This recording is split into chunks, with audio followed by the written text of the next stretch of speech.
میرا یہ قدم تمام اولیاء کرام کی گردن پر ہے۔ ایک مرتبہ محلہ حلبہ میں اپنے مہمان خانے میں وعظ فرماتے ہوئے حضور سیدنا غوث اعظم پر اچانک حالت کشف طاری ہوئی۔ آپ رحمت اللہ علیہ نے فرمایا، میرا یہ قدم ہر ولی اللہ کی گردن پر ہے۔ یہ ارشاد سن کر تمام اولیاء اللہ نے اپنی گردنیں جھکا دیں۔ صلحائے امت نے اس کی توضیح فرمائی ہے کہ آپ رحمت اللہ علیہ کے عہد مبارک اور بعد میں قیامت تک آپ کی عطا کے بغیر ولی اللہ ولایت کے درجے پر فائز نہیں ہو سکتا۔ سلطان الہند حضرت خواجہ معین الدین چشتی المعروف خواجہ غریب نواز اس وقت خراسان کے پہاڑوں پر مجاہدات میں مشغول تھے۔ انہوں نے بھی حضور سیدنا غوث اعظم کا ارشاد گرامی سن کر اپنی گردن جھکا دی اور یوں عرض گزار ہوئے، آپ کے قدمین شریفین میرے سر اور میرے آنکھوں پر ہیں۔ حضور سیدنا غوث اعظم فرماتے ہیں کہ میں 10 برس کی عمر میں اپنے شہر کے مکتب میں حصول علم کے لیے جایا کرتا تھا۔ اس وقت میرے ساتھ ملائکہ بھی ہوتے تھے جو میرے آگے پیچھے میری حفاظت کے لیے چلتے تھے۔ جب میں مدرسہ پہنچتا تو یہ منادی کرتے تھے، اللہ کے ولی کے لیے جگہ خالی کر دو۔ چنانچہ وہ میرے لیے جگہ خالی کر دیتے تھے۔ ایک مرتبہ میں نے ایک ایسے شخص کو دیکھا جس نے فرشتوں کی آواز سن کر کہا، جس میں کوئی مزاحمت نہ ہوگی، کہ یہ ایک نہایت معزز گھرانے کا فرد ہے اور عن قریب اس کو وہ عظمت حاصل ہوگی جس میں کوئی مزاحمت نہ ہوگی، اور اس کو ایسا قرب نصیب ہوگا کہ اس کو کوئی فریب نہ دے سکے گا۔ پھر 40 برس بعد میں نے اس شخص کو پہچانا۔ وہ شخص ابدالوں میں سے تھا۔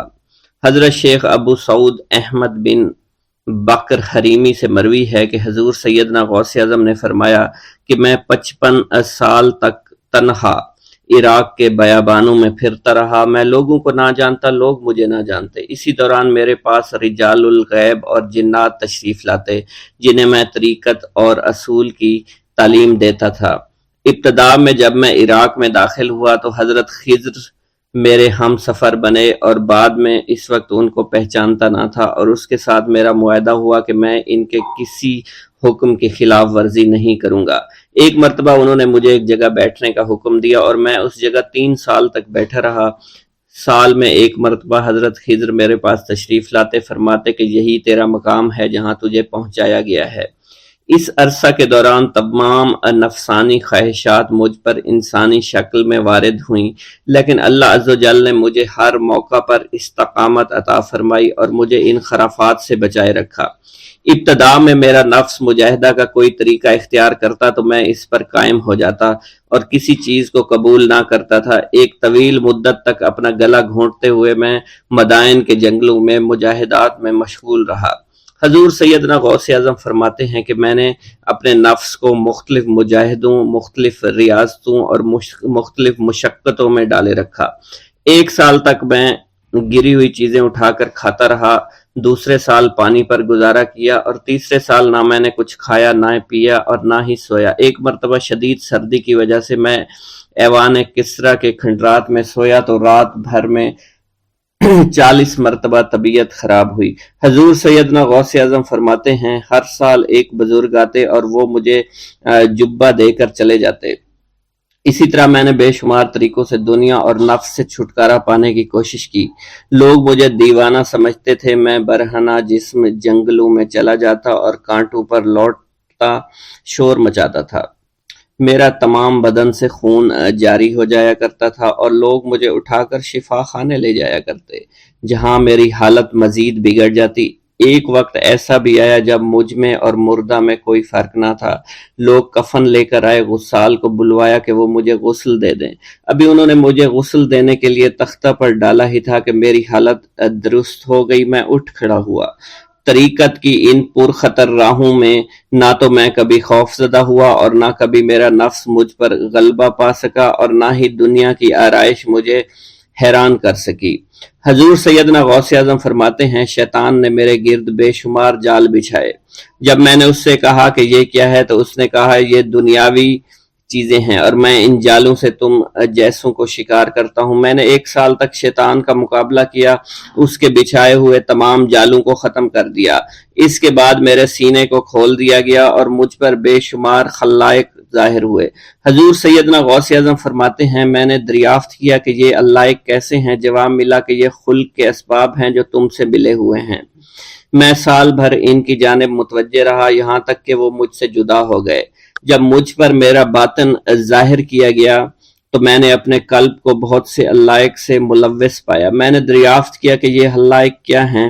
جواب ملا یہ تمہارے ارادے، تمہارے اختیارات ہیں۔ چنانچہ 1 سال تک ان کی جانب متوجہ رہا کہ وہ مجھ سے دور ہو گئے۔ میرا قلب ان تمام غلاظتوں سے نجات پا گیا۔ پھر مجھ پر میرے نفس کو ظاہر کیا گیا، میں نے اس کا مشاہدہ کیا، مجھے معلوم ہوا اس کے ساتھ کچھ امراض اور بھی ہیں اور نفس کی خواہشات زندہ ہیں، نفس کا شیطان سرکش ہے۔ چنانچہ میں نے سال بھر پھر توجہ دلائی اور میرے نفس کے تمام امراض سرے سے ہی ختم ہو گئے اور اس کے شیطان نے کلمہ پڑھ لیا اور پھر میرے تمام امور اللہ کے لیے ہو گئے اور میں اپنی ہستی سے باہر نکل آیا۔ حضور سیدنا غوث اعظم فرماتے ہیں پھر میں توکل کے دروازے پر آیا تاکہ میرا مقصد پورا ہو، لیکن جب میں نے توکل کے دروازے پر پہنچا تو بے شمار لوگ موجود تھے۔ میں اس ہجوم کو چیرتا ہوا آگے بڑھا اور شکر کے دروازے پر پہنچ گیا، یہاں پر بھی لوگوں کا جمع غفیر موجود تھا، اس سے بھی چیرتا ہوا آگے بڑھا اور مشاہدہ کے دروازے پر پہنچ گیا اور یہاں پر موجود ہجوم کو چیرتا ہوا اندر داخل ہوا، حتیٰ کہ سب سے آخر میں مجھے فقر کے دروازے پر لایا گیا۔ فقر کا دروازہ خالی تھا۔ جب اس دروازہ میں داخل ہوا تو دیکھا جن جن چیزوں کو میں نے ترک کیا تھا وہ سب یہاں موجود تھیں۔ یہاں مجھے ایک بہت بڑے روحانی خزانے کی فتوحات سے نوازا گیا اور میرے لیے تمام دنیا کے خزانے کھول دیے گئے۔ مجھے روحانی عزت، دائمی فنا اور خالص آزادی عطا فرمائی گئی۔ میری تمام چیزیں جو میری ہستی اور میری صفات سب معدوم ہو گئیں اور میری ہستی کی جگہ کسی اور نے لے لی۔ حضرت شیخ ابو سعید مخزومی نے حضور سیدنا غوث اعظم کو خرقہ خلافت سے نوازا اور فرمایا اے عبد القادر، یہ وہ خرقہ ہے جو حضور نبی کریم صلی اللہ علیہ وسلم نے حضرت سیدنا علی المرتضیٰ کو عطا فرمایا، اور حضرت سیدنا علی المرتضیٰ نے یہ خرقہ حضرت خواجہ حسن بصری کو عطا فرمایا تھا، جس سے ہوتا ہوا یہ خرقہ مجھ تک پہنچا، اور یہ تمہاری امانت تھی جو میں نے تم تک آج پہنچا دی ہے۔ حضور سیدنا غوث اعظم نے جب خرقہ مبارک کو زیب تن کیا تو آپ پر بے شمار انوار و تجلیات کی بارش ہونا شروع ہو گئی۔ حضور سیدنا غوث اعظم نے حضرت شیخ ابو سعید مخزومی کے مدرسہ میں تدریسی فرائض سر انجام دینا شروع کر دیے۔ آپ کے لیے فی الحال تدریسی مصروفیات کے علاوہ کوئی کام نہ تھا۔ آپ کی شبانہ روز کی محنت سے آپ کے نام کا شعرہ کچھ ہی دنوں میں سارے بغداد میں پھیل گیا۔ طلبہ دور دراز کے علاقوں سے علم کے حصول کے لیے آنے لگے۔ طلبہ کی تعداد جب مزید بڑھنا شروع ہو گئی تو ارد گرد کے کئی مکانات کو خرید کر مدرسہ میں داخل کر لیا گیا۔ کتب سیر میں منقول ہے کہ 528 ہجری میں آپ مدرسہ نظامیہ کی وسیع عمارت تعمیر فرما چکے تھے۔ اس مدرسہ کی تعمیر میں آپ نے بحیثیت مزدور بھی حصہ لیا تھا۔ حضرت شیخ ابو الخشاب سے مروی ہے کہ میں جوانی میں جب علم نحو پڑھ رہا تھا تو لوگوں نے مجھے حضور سیدنا غوث اعظم کے پاس جانے کا مشورہ دیا، اور اس کی وجہ سے مجھے بھی اشتیاق ہوا کہ میں آپ کا واز سنوں۔ ایک مرتبہ کچھ لوگوں کے ہمراہ آپ کی مجلس میں دوستوں کے ہمراہ حاضر ہوا۔ آپ نے میری جانب توجہ کرتے ہوئے فرمایا ہماری صحبت اختیار کر لو۔ چنانچہ میں نے آپ کے فرمان کے مطابق آپ کی صحبت کو اختیار کر لیا۔ آپ نے مجھے علم نحو کے علاوہ علوم عقلیہ اور تقلد حاصل کیے جس سے مجھے کوئی واقفیت پہلے نہیں تھی۔ 1 سال کے عرصہ میں آپ کی نظر کرم سے میں نے وہ علوم حاصل کر لیے جو گزشتہ اتنی عمر گزارنے کے باوجود بھی مجھے حاصل نہیں ہوئے تھے۔ منقول ہے حضرت شیخ بقا بن بطو، شیخ علی بن ہیتی اور شیخ کیلوی جب حضور سیدنا غوث اعظم کے مدرسہ میں آتے تو جھاڑو دیا کرتے تھے اور چھڑکاؤ کرتے تھے، لیکن آپ کی اجازت کے بغیر کبھی اندر داخل نہ ہوتے تھے۔ اجازت ملنے کے بعد آپ حضرات اندر داخل ہوتے اور اجازت ملنے پر ہی بیٹھتے تھے۔ آپ سے امان طلب کرتے اور امان مل جانے کے بعد مؤدب ہو کر بیٹھ جاتے۔ جس وقت آپ کہیں جانے کا ارادہ کرتے تو یہ حضرات سواری کے ہمراہ چلتے۔ آپ انہیں اس فعل سے منع فرمایا کرتے تھے اور کہتے تھے کہ ہمیں آپ کے ذریعے قرب الہی حاصل ہوا ہے۔ حضرت شیخ محمد قائل الادنیٰ سے مروی ہے کہ ایک مرتبہ حضور سیدنا غوث اعظم سے دریافت کیا گیا کہ آپ کی بزرگی اور عظمت کا راز کیا ہے؟ آپ نے فرمایا کہ میں کبھی جھوٹ نہیں بولتا اور کبھی کسی سے کذب بیانی نہیں کرتا۔ حضور سیدنا غوث اعظم کے صاحبزادے حضرت شیخ سید عبد الرحمن فرماتے ہیں کہ والد بزرگوار اپنے وعظ کے دوران الحمدللہ رب العالمین کہہ کر خاموش ہو جاتے اور دوبارہ کہہ کر سکوت فرماتے تھے اور تیسری مرتبہ کہنے کے بعد کچھ دیر توقف فرماتے، اور آپ کی محفل میں تمام اولیاء حاضر و ناظر اور خاموش ہو جایا کرتے تھے۔ پھر آپ کی محفل میں اولیاء ملائکہ ایک کثیر تعداد میں آ جاتے جو محفل کے بعد نظر نہیں آیا کرتے تھے۔ آپ اپنے خطاب کو یوں شروع فرماتے: تمام تعریفیں اللہ کے لیے ہیں، اس کی مخلوق کی تعداد اس کے عرش کے وزن کے مطابق، اور بے حد تعریفیں جس سے اس کی ذات راضی ہو جائے، اس کے کلمات کی روشنی کے مطابق، اس کے علم کے مطابق، اس کی مرضی اور منشا کے مطابق، اور اس کی مخلوق کے مطابق جسے اس نے پیدا کیا وہی عالم الغیب ہے، رحمان و رحیم ہے۔ میں گواہی دیتا ہوں اس کے سوا کوئی عبادت کے لائق ہی نہیں ہے، اور تمام کائنات اس کی تخلیق ہیں، تمام تعریفیں اسی کے لیے ہیں۔ وہ زندہ ہے، ہمیشہ زندہ رہے گا، اسے موت نہیں آتی بلکہ وہ مارتا ہے، تمام بھلائیاں اسی کے لیے ہیں، اور واحد ہے، یکتا ہے، کوئی شریک نہیں ہے، کوئی وزیر نہیں ہے۔ اس نے نہ کسی کو جنا ہے اور نہ ہی اسے کسی نے جنا ہے، وہ بلند و بالا ہے، اس جیسا کوئی نہیں۔ میں اس کی گواہی دیتا ہوں حضور نبی کریم صلی اللہ علیہ وآلہ وسلم اللہ کے رسول، اللہ کے پیغمبر ہیں، وہ تمام مخلوقات سے افضل ہیں۔ اللہ عز و جل نے ان کی ہدایت دے کر ان کو بھیجا تاکہ وہ دین اسلام کو تمام ادیان پر بلند کریں، خواہ مشرکین اس کو برا سمجھیں۔ اللہ راضی ہو خلیفہ اول حضرت سیدنا ابو بکر صدیق سے، جن کی تائید حق کے ساتھ تھی، جن کو حضور نبی کریم نے عقیق کا لقب دیا، جو پاک تھے، پاکیزہ نسل سے تعلق رکھتے تھے، جنہوں نے ہر موقع پر حضور نبی کریم صلی اللہ علیہ وسلم کی حمایت کی اور ان کی تصدیق فرمائی، اور اب بھی نبی کریم کے ہمراہ ابدی آرام فرما رہے ہیں۔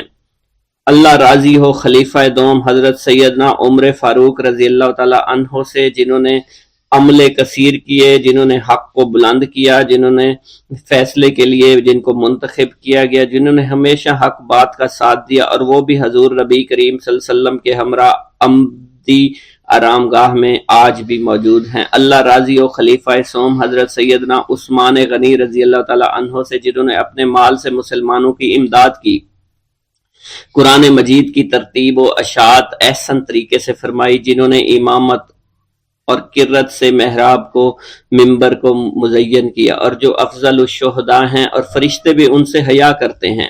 اللہ راضی ہو خلیفہ چہارم حضرت سیدنا علی المرتضیٰ سے، جو شجاعت و جواں مردی میں بے مثل ہیں، حضور نبی کریم صلی اللہ علیہ وسلم کے چچا زاد بھائی اور داماد ہیں۔ آپ دین اسلام کے امام و عالم ہیں، اور جن کے لیے حضور نبی کریم صلی اللہ علیہ وسلم نے فرمایا کہ میں تم پر فدا ہو جاؤں۔ اللہ راضی ہو حسنین کریمین حضرت سیدنا امام حسن امام حسین سے، جن کی نیکیاں تا حشر قائم رہنے والی ہیں اور جن کے مراتب بے مثل ہیں۔ اللہ نے ان کے قلوب کو نیکیوں کی جانب مائل کیا۔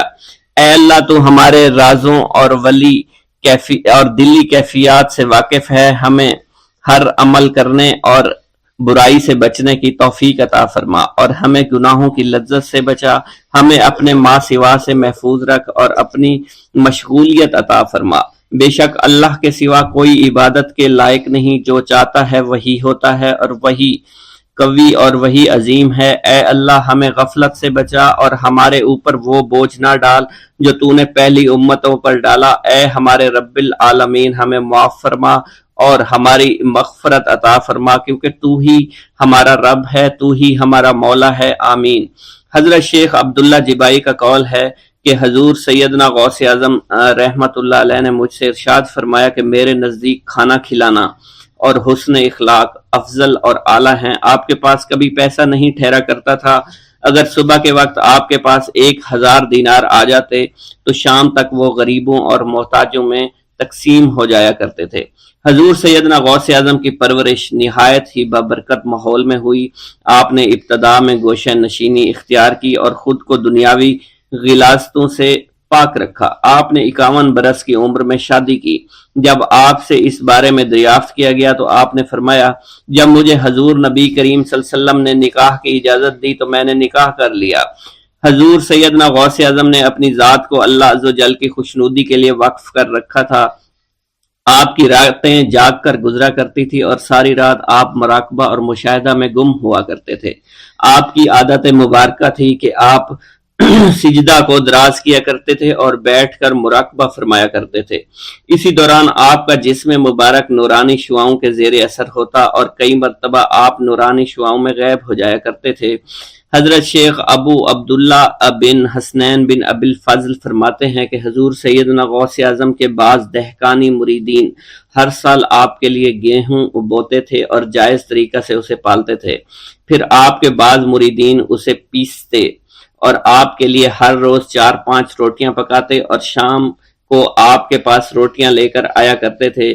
آپ حاضرین میں ایک ایک ٹکڑا تقسیم کر دیتے اور جو بچ جاتا وہ اپنے لیے رکھ لیا کرتے تھے۔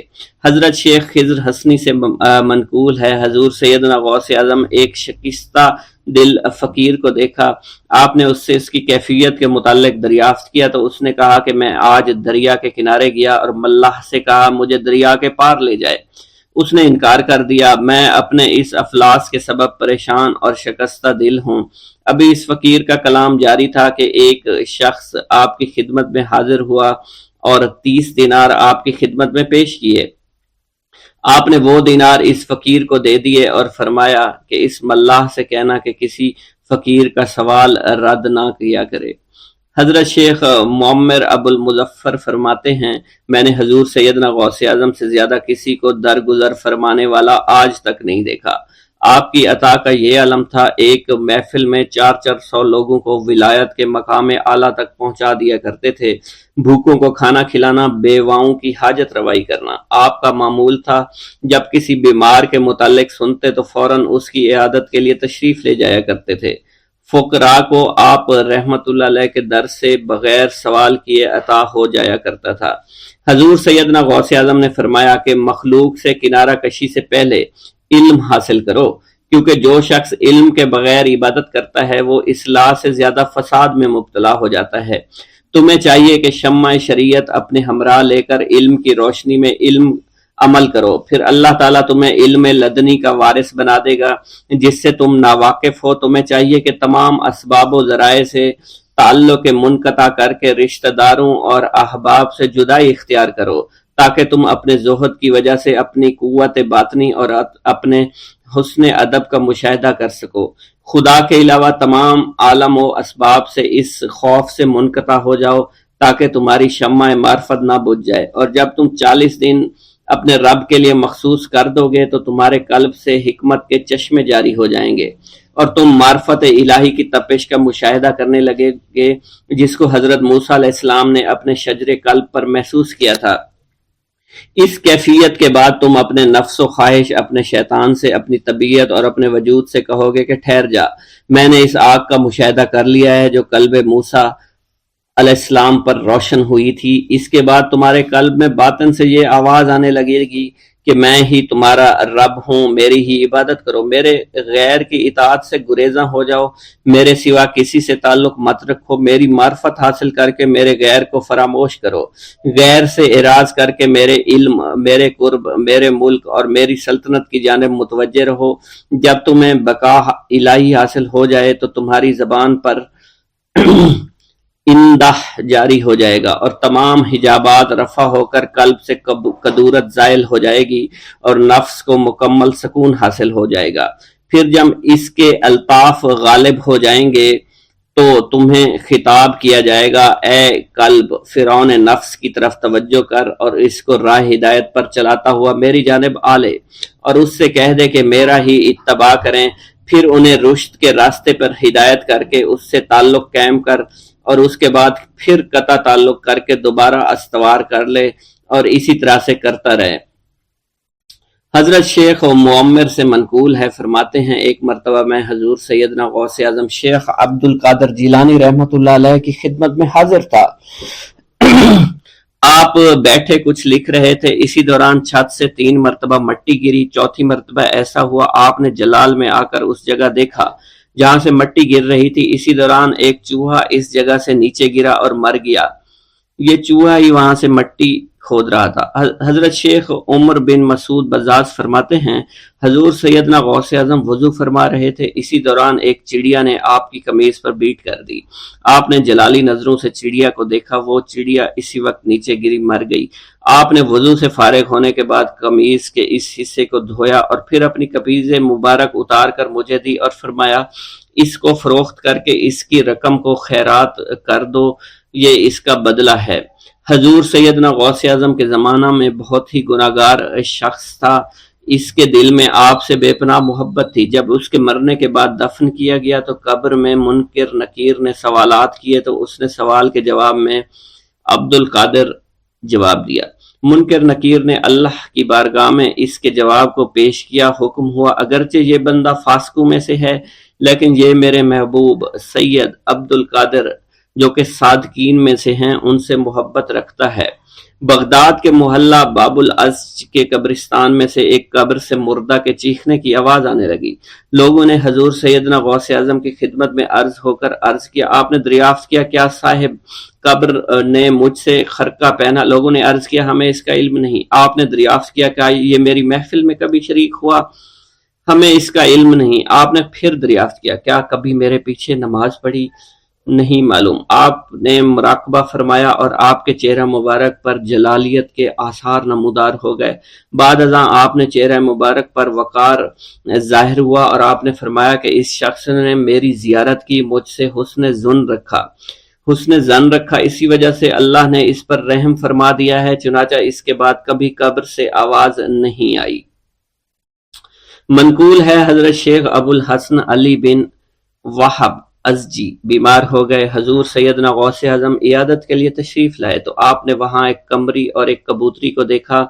حضرت شیخ ابو الحسن نے آپ سے عرض کی کہ یہ کبوتری 6 ماہ سے انڈے نہیں دے رہی اور قمری 9 مہینے سے بول نہیں رہی۔ آپ نے کبوتری سے فرمایا تو اپنے مالک کو فائدہ پہنچا اور قمری سے فرمایا تو اپنے خالق کی تسبیح کر۔ چنانچہ قمری نے اسی وقت کوکو کرنا شروع کر دیا، یہاں تک کہ بغداد کے لوگ اس کی آواز سننے کے لیے جوق در جوق جمع ہونا شروع ہو گئے اور کبوتری نے بھی انڈے دے دیے اور ان سے بچے نکلے۔ ایک گاؤں کے بارے میں کہا جاتا تھا کہ جہاں قدرت کی بے پناہ نعمتیں تھیں، اللہ پاک نے وہاں کے لوگوں کو مالا مال کیا ہوا تھا، ایسی نعمتیں کہ جن نعمتوں کو دیکھ کر انسان اکثر مغرور ہو جایا کرتے ہیں، مگر وہاں پر کچھ مسلمان تھے اور سب سے بڑی اور بری بات یہ تھی کہ وہاں کے تمام لوگ کافر تھے۔ وہ کفار اپنی دولت پر بہت فخر کیا کرتے تھے کیونکہ ان میں ہر ایک انسان بہت دولت مند تھا، ہر ایک کے پاس بے بہا پیسے تھے، کسی کو پیسوں کی کمی نہیں تھی۔ وہاں کے سردار کی ایک اکلوتی بیٹی تھی جس کو سردار بے پناہ پیار کرتا تھا۔ اس سردار کی بیٹی بے پناہ مغرور، ظالم، گھمنڈی تھی۔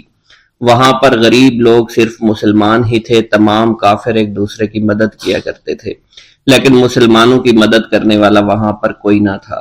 وہاں پر انہیں کوئی دیکھنے والا نہ تھا۔ سردار کی بیٹی کو کالے جادو میں خوب مہارت حاصل تھی اور وہ جادو کی وجہ سے وہاں پر رہنے والے غریبوں پر بہت ظلم کیا کرتی تھی۔ تمام مسلمان اس سے بے حد پریشان تھے اور وہ لوگوں کو غلام بناتی اور مزدور بناتی تھی۔ اگر ان میں کوئی اس کی بات نہ مانتا تو اس کو قیدی بنا کر اپنے اشاروں پر نچایا کرتی تھی۔ اس بستی میں چونکہ اکا دکا مسلمان تھے جن کا کوئی پرسان حال نہیں تھا، کوئی بھی ان کو بچانے والا نہیں تھا۔ جب وہ سردار کی بیٹی کے ظلم حد سے بڑھ گئے تو مسلمانوں میں سے ایک بوڑھے شخص نے اللہ کے حضور گڑ گڑا کر دعائیں کی، اے اللہ ہمارے چند نسلیں جو یہاں پر بچی ہوئی ہیں ان نسلوں کو تو بچا لے۔ یہ سردار کی بیٹی جس نے ہمارا جینا دشوار کر رکھا ہے، یہاں کوئی بھی انسان ہمارا حال نہیں پوچھتا اور نہ ہی ہمارے پاس مال و دولت ہے اور نہ ہی ہمارے پاس جسمانی طاقت بچی ہے۔ یا اللہ ہمارے لیے کوئی ایسا بندہ بھیج جو نہ صرف طاقتور ہو بلکہ اس جادوگرنی یعنی سردار کی بیٹی کو بھی ہرا سکے۔ اللہ رب العزت نے اس بوڑھے کی دعا کو قبول فرمایا اور یوں اس جگہ پر ایک اللہ والے کو بھیج دیا، اور وہ اللہ والے ایسے ہی بستی میں داخل نہیں ہوئے بلکہ ایک دن کچھ عجیب واقعہ ہوا۔ ان کافروں کا سردار جنگل میں سیر سپاٹے کرتے ہوئے نکلا تھا، بڑی شان سے چلتا ہوا وہ سفر کر رہا تھا۔ اچانک ایک زہریلا سانپ اس کے سامنے آیا۔ اس زہریلے سانپ نے بادشاہ کو ڈس لیا اور وہ بے ہوش ہو کر زمین پر گر پڑا اور تڑپنے لگا۔ اس کے جو ساتھی تھے انہوں نے جب اپنے سردار کو یوں تڑپتا ہوا دیکھا اور سردار کی غیر حالت دیکھی تو کہ جسے ایک زہریلے سانپ نے کاٹ لیا ہے، تو وہ فوراً اسے اٹھا کر گھر لے آئے تاکہ اسے بچانے کے لیے کچھ کیا جا سکے۔ اس لڑکی نے اپنے باپ کی جب یہ حالت دیکھی تو اپنے آس پاس کے بڑے بڑے حکیموں کو بلایا، لیکن عجیب بات یہ تھی کہ لاکھ کوشش کے باوجود زہر نکالنے میں سارے ناکام ہو رہے تھے اور زہر تیزی کے ساتھ اس کے جسم میں پھیلتا چلا جا رہا تھا۔ لیکن اسی وقت وہاں ایک درویش کی آمد ہوئی، ایک اللہ والے آئے، ان اللہ پاک نے اس مقصد کے تحت وہاں بھیجا تھا۔ اس اللہ کے ولی نے سردار کے گھر پر پہنچ کر دروازے کو کھٹکھٹایا۔ نوکروں نے پوچھا کون ہو، کس سے ملنا ہے؟ اس نے کہا میں نے سنا ہے کہ یہاں کے سردار کو سانپ نے ڈس لیا ہے۔ نوکر کہنے لگے کہ تمہیں کیسے پتا چلا کہ یہاں کے سردار کو سانپ نے ڈس لیا ہے؟ تم تو ہمیں اجنبی لگتے ہو، ہم نے تمہیں آج تک یہاں نہیں دیکھا ہے۔ اس نے کہا میں مسافر ہوں اور مجھے خبر ملی ہے کہ یہاں کے سردار کو ایک زہریلے سانپ نے ڈس لیا ہے اور کوئی بھی اس کا علاج نہیں کر پا رہا۔ نوکروں نے کہا تم کون ہو؟ اللہ والے نے کہا میں حکیم ہوں اور میں ان کے علاج کی غرض سے یہاں آیا ہوں۔ وہ نوکر اللہ والے کی حالت دیکھ کر ہنسنے لگے کیونکہ آپ نے پھٹے پرانے کپڑے پہن رکھے تھے اور دیکھنے سے بہت غریب معلوم ہوتے تھے۔ وہ نوکر کہنے لگے کہ اتنے بڑے سردار کا علاج کرو گے؟ ارے یہاں تو اس کے پاس بڑے بڑے حکیم بلائے گئے ہیں، ہمارے سردار کے پاس پیسوں کی کوئی کمی نہیں ہے، اور وہ تم جیسے غریب سے بھلا کیوں علاج کروائیں گے؟ درویش نے کہا اگر تم چاہتے ہو تمہارے سردار کی جان بچ جائے پھر مجھے اندر جانے دو۔ غلام کہنے لگا ٹھیک ہے ہم اندر جا کر اجازت لے کر آتے ہیں۔ نوکر اندر گئے، سردار کی بیٹی سے کہا ایک غریب آیا ہے، کپڑوں سے فقیر معلوم ہوتا ہے لیکن کہتا ہے میں سردار کا علاج کر سکتا ہوں اور میں سردار کا علاج کروں گا۔ جو زہر تیزی کے ساتھ جسم میں پھیل رہا ہے میں اس کو باہر نکال پھینک کروں گا۔ اس کی بیٹی کہنے لگی ٹھیک ہے بلا لو۔ جب وہ اللہ والے اس کے گھر کے اندر گئے تو دیکھا سردار تڑپ رہا تھا، ٹانگ کو بار بار بستر پر پٹخ رہا تھا۔ اللہ والے نے اس کے پیر کی طرف دیکھا جہاں سانپ نے اس کو کاٹا تھا، اسی جگہ اللہ والے نے تھوک دیا، فوراً وہاں سے بھاگ گئے۔ اس کے سارے سپاہی اس کی بیٹی دیکھ کر حیران رہ گئے کہ یہ بھلا کون سا دیوانہ ہے، کمرے میں آیا، علاج کی بجائے اسی جگہ پر تھوک دیا جہاں صرف کاٹا تھا اور بھاگ بھی گیا، اس کو کوئی گرفتار نہیں کر سکا۔ سردار کی بیٹی غصے میں تل ملا اٹھی کہ اس نے جو گستاخی کی ہے اس کی کوئی بات نہیں، تھوک کو میں صاف کروا دوں گی مگر اس کو تو میں ابھی گرفتار کرواتی ہوں۔ اور اس نے اپنے سردار کے ایک نوکر سے کہا کہ اس تھوک کو صاف کرو۔ اس نوکر نے تھوک کو صاف کرنے کی بجائے اس کو اچھی طرح سے ٹانگ پر مل دیا۔ لڑکی نے کہا کیا کر رہے ہو؟ اس فقیر نے میرے باپ کی ٹانگ پر تھوک دیا، اب اس تھوک کو تم مل رہے ہو؟ حکیم نے اپنے ہاتھ کے اشارے سے سردار کے بیٹے کو روک دیا۔ جیسے اس تھوک کو سردار کی ٹانگ پر ملا گیا فوراً سارا زہر ختم ہو گیا۔ جو ٹانگ کٹنے کے قابل تھی وہ ٹانگ بالکل ٹھیک ہو چکی تھی، جو نیلی پڑ چکی تھی اب اصلی حالت میں آہستہ آہستہ واپس آ رہی تھی، اور جب وہ قبیلے کا سردار بالکل ٹھیک ہو گیا، ہوش میں آ گیا تو حیران رہ گیا۔ اسے بتایا کہ فقیر بابا کے تھوک کی وجہ سے آپ ٹھیک ہوئے ہیں۔ اس نے کہا وہ بزرگ تو ہمارے لیے مسیحا ہے، تم لوگوں نے انہیں جانے کیوں دیا؟ انہیں میرے پاس لے کر آؤ، انہوں نے ہم پر بہت بڑا احسان کیا ہے، ہم اس کے احسان کا بدلہ ضرور چکائیں گے۔ اس کی بیٹی جو خاموشی سے باپ کو دیکھ رہی تھی اس نے کچھ بھی نہ کہا۔ گاؤں کے سردار کے کہنے پر سارے سپاہی اللہ والے کو ڈھونڈنے کے لیے نکل گئے۔ وہ چاروں طرف پھیل گئے لیکن کہیں بھی اللہ والے کا پتہ نہیں چل رہا تھا۔ پھر جب سپاہی تلاش کرتے کرتے جنگل میں داخل ہوئے، وہاں ایک درخت کے نیچے ایک آدمی کو عبادت کرتے ہوئے دیکھا۔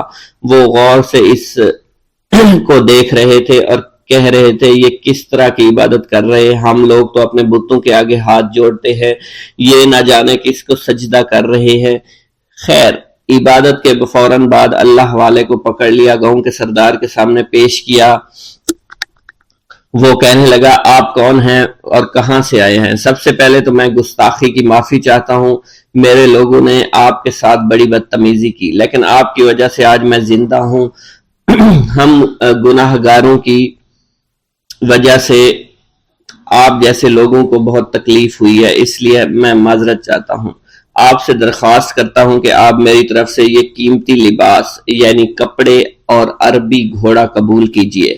اللہ والوں نے اس کی طرف مسکرا کر دیکھا اور کہا، یہ گھوڑا، یہ لباس بہت قیمتی ہے، مگر یہ لباس پہن کر اس گھوڑے کے لیے گھاس کاٹوں گا تو کیا اچھا لگوں گا؟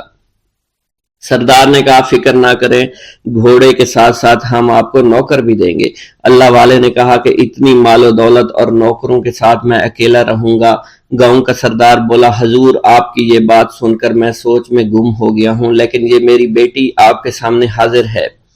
بیٹی حیرت سے اپنے باپ کو دیکھ رہی تھی کہ میرا باپ اب کیا کہنے والا ہے۔ سردار نے کہا، میری بیٹی جسے آپ نے دیکھ لیا ہے، اس کی شادی میں آپ سے کر دوں گا، مگر ایک شرط ہے کہ آپ کو اپنے مذہب کو چھوڑنا پڑے گا۔ میرے سپاہیوں نے آپ کو عبادت کرتے ہوئے دیکھا ہے، جہاں تک ہمارے معمولات ہیں ہم بتوں کے آگے سجدہ کرتے ہیں اور ان کی عبادت کرتے ہیں، اور آپ جس کے آگے سجدہ کرتے ہیں وہ اللہ ہے، یعنی آپ مسلمان ہیں، اس لیے آپ کو اپنا مذہب چھوڑنا پڑے گا۔ کیا آپ ایسا کر سکتے ہیں؟ اللہ والے نے کہا کہ مجھے ایک بات بتائیے، آپ سب کچھ دیکھ رہے ہیں، آپ نے مجھے یہ بھی دعا دی کہ میری اولادیں ہوں اور آپ کی نسل آپ کی بیٹی سے چلے گی۔ مجھے ایک بات بتائیں، اگر ان بچوں میں سے کسی بچے کو خدا نہ خواستہ کچھ ہو گیا تو کس کو رونا پڑے گا؟ سردار نے جواب دیا، اگر خدا نہ خواستہ کچھ ایسا ہوا تو رونا مجھ کو ہی پڑے گا۔ اللہ والا نے مسکرا کر کہا، اگر یہ سارا مال لے کر مجھے رونا ہی پڑا تو آپ اپنا گھوڑا، اپنی دولت، اپنی بیٹی، ہر چیز اپنے پاس رکھ لو۔ میں خوش ہوں، میں مسلمان ہوں، میں ٹھیک ہوں۔ اگر یہ تمام چیزیں لے کر مجھے اپنا محلہ چھوڑنا پڑے تو میں اپنی جان دے کر بھی اپنے مذہب کو نہیں چھوڑوں گا۔ جس طرح آپ نے مجھے نوازا ہے، میں اسی رب کے دین کو چھوڑ کر چلا جاؤں گا۔ صرف چند پیسوں کی خاطر میں ہر دن پیسہ نہیں کر سکتا، اور اپنی درویشی میں بہت خوش ہوں۔ اللہ نے مجھے جس مقصد کے لیے بھیجا تھا وہ میرا مقصد پورا ہو جائے گا۔ گاؤں کے سردار نے پوچھا، یہ کہہ کر وہ اللہ والے جانے لگے تو سردار نے درویش کو رک جانے کا کہا اور کہنے لگے، میں نے مال دے کر تمہیں آزمایا اور تمہیں پرکھا، لیکن تم اپنے مذہب کو چھوڑنے پر راضی نہیں ہو۔ اگر تم یہی سب کرنے آئے تھے تو تمہیں اس بات کا ڈر نہیں؟ کیا تم نہیں جانتے ہم کتنے طاقتور ہیں، اور میری بیٹی اپنے عمل میں اتنی ماہر ہے کہ تمہیں یہاں کھڑے کھڑے ابھی جنگلی جانور بنا سکتی ہے۔ اللہ والے نے کہا کہ اس نے جنگلی جانور کمزور لوگوں کو بنایا ہوگا، یہ مجھے جانور بنا کر تو دکھائے۔ اس سے پہلے کہ گاؤں کا سردار اپنی بیٹی سے کچھ کہتا کہ اس پر وار کرو، اللہ والے نے جادوگرنی پر ایسی پھونک ماری کہ وہ اسی وقت ایک بہت بڑی چھپکلی بن گئی۔ وہ کچھ بھی نہیں کر پا رہی تھی، وہ چھپکلی اتنی بڑی تھی کہ وہاں پر جتنے بھی انسان کھڑے تھے ان سب میں سب سے زیادہ اونچا اس کا قد تھا۔ وہ چھپکلی اللہ والے کے پاس آئی، اپنا زہر اس پر اگلنا چاہتی تھی کہ اسی وقت اس نے اس کے منہ پر تھوک دیا۔ تھوکنے کی دیر تھی، وہ چھپکلی جلنے لگی اور جس سے گرمی کی وجہ سے اس کا چہرہ پگھل رہا تھا، اس کا چہرہ جل کر کالا ہو چکا تھا۔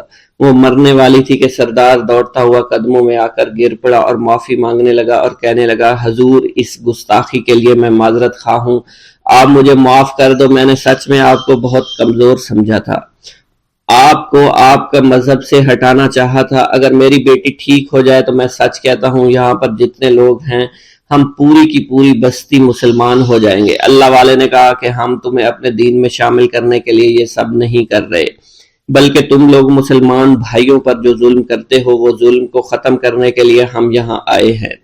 ہمارے دین میں جبر اور ظلم نہیں۔ اگر تمہارے بیٹی سے انسان بن کر سدھر جاتی ہے تو اس کو اس کی اصلی حالت میں لانے کے لیے میں خود کو اللہ کی بارگاہ میں پیش کروں گا اور دعا کروں گا۔ سردار کہنے لگا کہ ہاں میری بیٹی اصلی حالت میں اگر آ جائے تو پھر ہم کسی پر ظلم و ستم نہیں کریں گے، اور میں دل سے اپنی بیٹی کے لیے معافی چاہتا ہوں۔ آج سے یہ کوئی بھی جادو ٹونا اور مسلمانوں کو تنگ نہیں کرے گی، اور نہ ہی کسی مسلمان پر یہ ظلم اور جبر کرے گی۔ بس آپ اسے دوبارہ سے انسان بنا دے۔ اللہ والا نے چھپکلی پر دوبارہ سے پھونک ماری تو پھر سے انسان بن گئی، اور اللہ والے کے قدموں سے وہ لپٹ گئی، کہنے لگی مجھے معاف کر دیجئے، مجھے معاف کر دیجئے، میں نے اپنے آپ کو بہت طاقتور سمجھا۔ اس لڑکی کا آدھا چہرہ جل چکا تھا اور کالا ہو چکا تھا۔ وہ کہنے لگی کہ آج اپنے باپ کے ساتھ میں آپ کے دست مبارک پر مسلمان ہونا چاہتی ہوں۔ میں وعدہ کرتی ہوں کہ آج سے اس بستی پر کوئی بھی کافر کسی مسلمان کے ساتھ بدتمیزی نہیں کرے گا، زیادتی نہیں کرے گا، ظلم اور جبر نہیں کرے گا، بلکہ ہم سب یہاں مل جل کر رہیں گے اور بھائی چارے کے ساتھ رہیں گے۔ ہم سب مسلمان ہو جائیں گے، اور پھر یوں اللہ والے کے ہاتھوں پوری بستی کا سردار اور اس کی بیٹی نے اسلام قبول کر لیا، اور سردار نے اللہ والے سے اپنی بیٹی کا نکاح کر دیا، اور پھر اس بستی میں ہمیشہ کے لیے امن و امان قائم ہو گیا۔ بسم اللہ الرحمن الرحیم۔ ناظرین گرامی، روایت میں آتا ہے کہ قطب الاقطاب حضرت شیخ عبد القادر جیلانی الحسنی والحسینی الجیلانی، حضرت غوث اعظم شیخ عبد القادر جیلانی رحمت اللہ علیہ جب نماز ادا کرتے تو بہت زار و قطار رویا کرتے، یعنی گریہ زاری کیا کرتے تھے۔ روتے روتے آپ کی ہچکی بن جایا کرتی تھی۔ جب آپ رحمت اللہ علیہ مسجد میں اپنے مریدین اور شاگردوں کے ساتھ با جماعت نماز پڑھتے، اللہ پاک کی محبت اور عشق میں اتنے ڈوب کر عبادت کرتے کہ ان کے شاگرد آپ کی رقت آمیزی کو دیکھ کر، یعنی رونے کے انداز کو دیکھتے اور کہتے اگر اصل نماز دیکھنی ہے تو غوث پاک کی نماز کو دیکھا جائے۔ تو ایک بار کا ذکر ہے کہ آپ رحمت اللہ علیہ عراق کی مسجد میں سے با جماعت نماز پڑھ کر باہر نکلے۔ آپ کے مریدین بھی آپ کے ساتھ تھے۔ آپ نے دیکھا کہ اسی محلے میں کچھ بچے اخروٹ کے ساتھ کھیل رہے ہیں۔ آپ بچوں سے بہت پیار کیا کرتے تھے، گویا کہ خود بچپن میں کبھی بچوں کی طرح کھیل کود نہیں کر سکے، لیکن بچوں کو دیکھ کر آپ مسکراتے تھے۔ آپ آگے بڑھنے لگے اور مریدین کی بڑی جماعت بھی آپ کے ساتھ تھی۔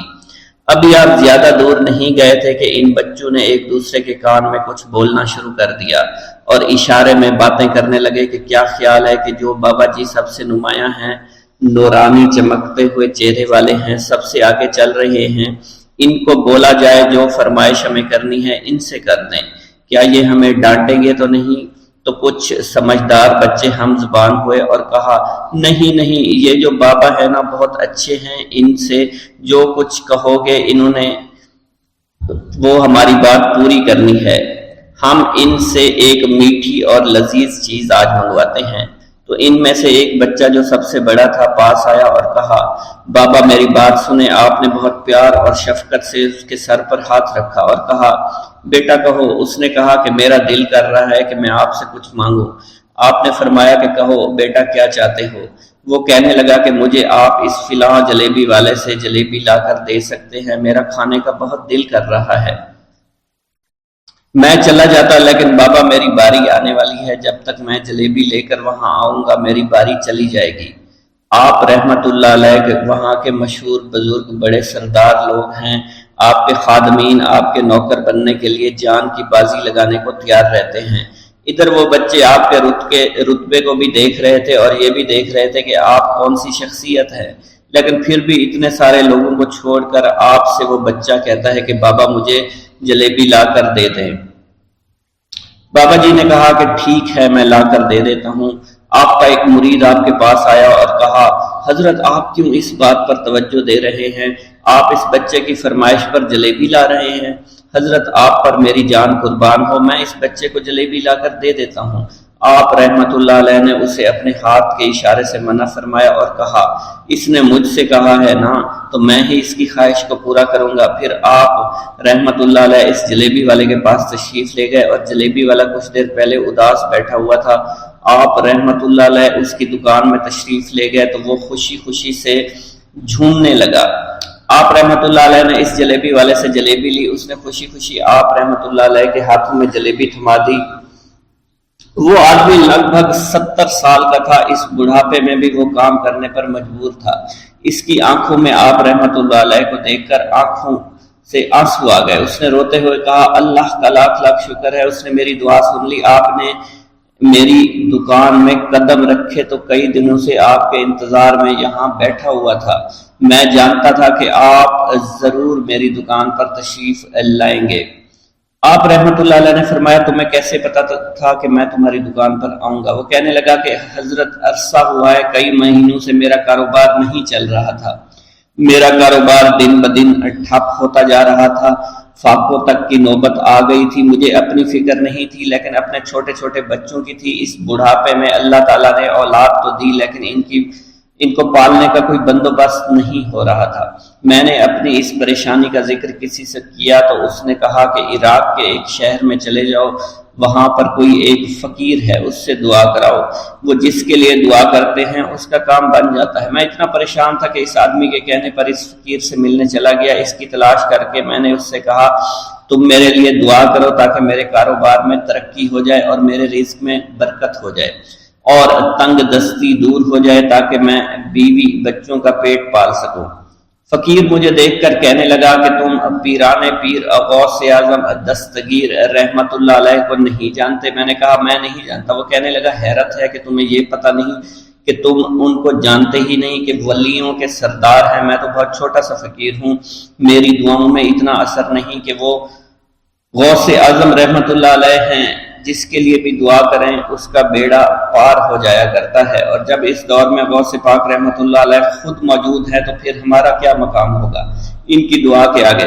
ہماری دعا کچھ بھی نہیں ہے۔ میں نے کہا، اگر یہ بات ہے کہ آپ سے بڑا کوئی بزرگ ہے تو مجھے بتائیے کہ غوث پاک رحمت اللہ علیہ مجھے کہاں ملیں گے اور میں کہاں جاؤں ان سے ملنے کے لیے؟ وہ کہنے لگا کہ وہ جیلان میں ہیں، تم ادھر جاؤ، ہماری کیا ضرورت کہ آپ کے لیے دعا کریں؟ آپ رحمت اللہ علیہ جس کے لیے بھی دعا فرماتے ہیں اس کا بیڑا پار ہو جاتا ہے اور اس کو کہیں بول جانے کی ضرورت نہیں ہوتی۔ حضور جب اس فقیر نے مجھے یہ بات کہی تو فوراً جیلان شریف میں آ گیا اور یہاں پر میں نے آپ کی تلاش شروع کی۔ آج دیکھیے آپ خود بخود میری دکان پر تشریف لائے ہیں۔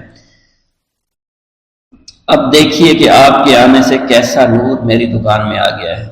حضور میرے حق میں دعا فرما دیجئے، اللہ پاک میری زندگی کو آسانیاں عطا فرمائے، مجھے اپنی بیوی اور بچوں کی بہت فکر ہے۔ آپ رحمت اللہ علیہ نے فرمایا، پریشان ہونے کی ضرورت نہیں، اللہ تعالیٰ سب معاملات ٹھیک فرما دے گا۔ یہ کہہ کر آپ تشریف لے گئے، اس بچے کے پاس آئے اور اس کے ہاتھ میں جلیبی تھما دی۔ ابھی وہاں سے جانے والے تھے، دوسرا بچہ آیا، اس نے کہا کہ بابا آپ نے اس سے تو جلیبی لا کر دی ہے، مجھے بھی لا کر دیں۔ آپ نے اس سے بھی تسلی دی اور کہا، میں تمہیں بھی جلیبی لا کر دے دیتا ہوں بیٹا۔ یہ دیکھ کر مریدین بہت غصہ ہونے لگے اور کہا کہ حضور ہم اس بچے کو جلیبی لا کر دے دیتے ہیں، آپ کیوں زحمت کرتے ہیں؟ لیکن آپ نے فرمایا، نہیں یہ بچے مجھ سے کہہ رہے ہیں نا، میں ان کا نہیں ٹال سکتا۔ حضور آپ بہت مصروف شخصیت ہے، کیوں ان چھوٹے بچوں کی باتیں سن رہے ہیں؟ آپ نے ہاتھ کے اشارے سے انہیں روکا اور فرمایا، اللہ تعالیٰ نے ہمیں جس کام کے لیے چنا ہے بس وہ کام ہی ہم کر رہے ہیں، تم لوگ اللہ پاک کی حکمت کو نہیں سمجھ رہے۔ پھر آپ جتنی بار وہ بچے آپ کو بھیجتے رہے، آپ رحمت اللہ علیہ ان کے لیے جلیبیاں لاتے رہے، حتیٰ کہ آخری بچے کو بھی آپ نے جلیبی لا کر دے دی اور وہ مزے سے کھانے لگے۔ جلیبی کھانے کے بعد وہ آپ کو دعائیں کرنے لگے اور کہا، آپ بہت اچھے انسان ہیں، جیسا کہ آپ کے بارے میں ہم نے سنا تھا آپ ویسے ہی ہیں، آپ اخلاق کے بہت عمدہ ہیں، آپ کی سخاوت کے بارے میں ہم نے جتنا سن رکھا تھا آپ اتنے ہی سخی ہیں، ہم آپ سے بہت خوش ہوئے۔ آپ رحمت اللہ علیہ مسکرائے، بچوں کی خوشی دیکھ کر آپ کو دلی اطمینان ملا۔ اب ایک اور نماز کا وقت ہو رہا تھا، آپ نے مریدین سے کہا کہ چلو نماز پڑھنے کے لیے مسجد میں چلتے ہیں۔ وہ سب مل کر مسجد میں چلے گئے اور اللہ کی عبادت میں مصروف ہو گئے۔